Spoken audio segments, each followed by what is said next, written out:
Hi అండి, ఈరోజు నేను గోంగూర పచ్చి రొయ్యలు కర్రీ చేస్తున్నాను. ముందుగా 2 కట్టలు గోంగూర అయితే తీసుకుని శుభ్రంగా కడిగి ఈ విధంగా ఉడకబెడుతున్నానండి. పొయ్యి వెలిగించి ఒక బాండిలు పెట్టి కొంచెం వాటర్ పోసి గోంగూర ఉడకబెడుతున్నాను. ఈ లోపల పచ్చిమిరపకాయలు కట్ చేస్తున్నాను.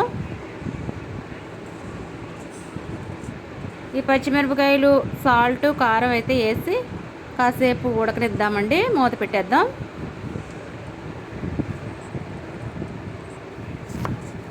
ఈ లోపల అయితే ఉల్లిపాయ కట్ చేసుకుంటున్నానండి రొయ్యల కర్రీకి. ఈ గోంగూర అయితే ఉడికిపోయిందండి మెత్తగా. దీన్ని దించేసుకోవచ్చు. ఇప్పుడు ఇదే పొయ్యి మీద బాండిలు పెట్టి కొంచెం ఆయిల్ పోసి ఉల్లిపాయ ముక్కలు అయితే వేయించుకుందామండి. దీని మీద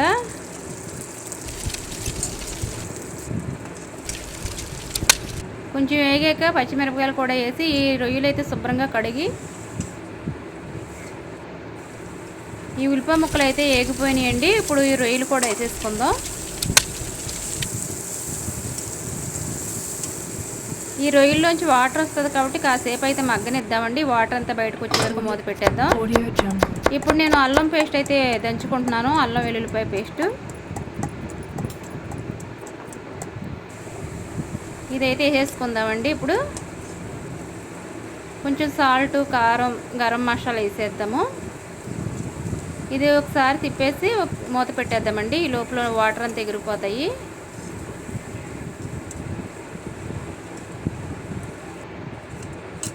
ఇది మనం ఉడకబెట్టుకున్న గోంగూర ఉంది కదండి, దాంట్లో కూడా రోట్లో ఇలా మెత్తగా దంచుదాము.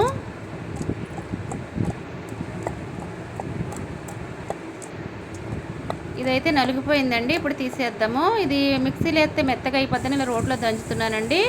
ఈ వాటర్ అయితే ఎగిరిపోయినాయి. కొంచెం వాటర్ పోస్తే ఇవి కొంచెం ఉడికిపోతాయి.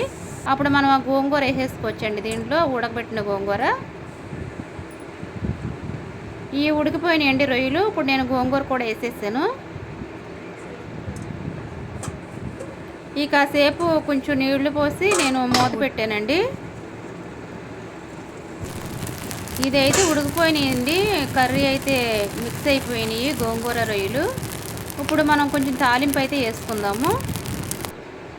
ముందుగా ఆయిల్ పెట్టి తాలింపు వేస్తున్నానండి. కరివేపాకు, ఎండుమిరపకాయ, ఆవాలు, వెల్లుల్లిపాయ వేసి నేను తాలింపు అయితే వేస్తున్నానండి.